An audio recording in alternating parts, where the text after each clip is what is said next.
തെരുവ് നായകളുടെ ആക്രമണത്തിൽ അധ്യാപകന് കടിയേറ്റു. ഉപ്പട സ്വദേശിയും ചുങ്കത്തറ മാർത്തോമ സ്കൂൾ അധ്യാപകനുമായ സജിമോനാണ് കാലിന്റെ തുടയ്ക്ക് കടിയേറ്റത്. നായയുടെ 4 പല്ലുകൾ ആഴത്തിൽ പതിഞ്ഞിട്ടുണ്ട്. ഇന്ന് രാവിലെ 6:30 പ്രഭാത സവാരിക്കിടയിലാണ് എടക്കര പഞ്ചായത്ത് പരിധിയിലെ മലച്ചി നഗർ ഭാഗത്ത് വെച്ച് 4 നായ്ക്കൾ അധ്യാപകന്റെ പിന്നാലെ കൂടുകയും ഇതിലൊരു നായ കാലിന്റെ തുടഭാഗത്ത് കടിക്കുകയും ചെയ്തു. ഉടുത്തിരുന്ന മുണ്ട് നായ കടിച്ചുകീറി. നിലവിളിച്ചും കയ്യിലുണ്ടായിരുന്ന മൊബൈൽ ഫോൺ വീശിയുമാണ് നായ്ക്കളെ ഓടിച്ചത്. രാവിലെ പ്രഭാത നടത്തത്തിനായി ചെമ്പങ്കല്ലി റോഡിൽ പോയപ്പോൾ ഉപ്പട മലച്ചി നഗറിൽ അവിടെ സ്ഥിരമായിട്ട് ഈ നായ്ക്കൾ, അവിടെ ഒരു കൂട്ടം നായ്ക്കളുണ്ട്. ആ നായ്ക്കൾ അതിലെയുള്ള യാത്രക്കാർക്കൊക്കെ പ്രയാസങ്ങൾ ഉണ്ടാക്കുന്നുണ്ട്. അത് കഴിഞ്ഞ ഇടയ്ക്കൊക്കെ പലരെ നായ്ക്കൾ ഓടിച്ചിട്ട് കടിച്ച സംഭവങ്ങൾ ഉണ്ടായിട്ടുണ്ട്.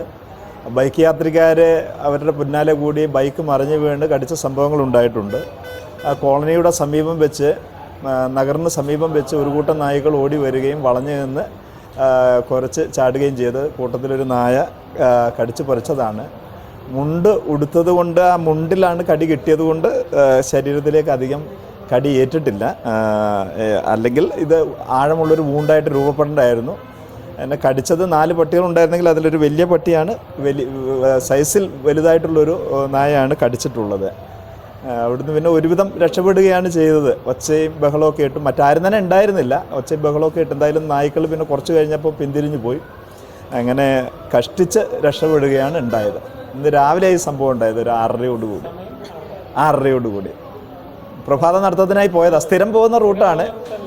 പക്ഷേ ആ കോളനിയുടെ അപ്പുറത്തേക്ക് കടക്കാറില്ല, പേടിച്ചിട്ട്. അതിൻ്റെ ഇപ്പുറത്താണ് തിരിഞ്ഞ് ചെമ്പങ്കല്ലി ഭാഗത്തേക്ക് പോകുമ്പോൾ.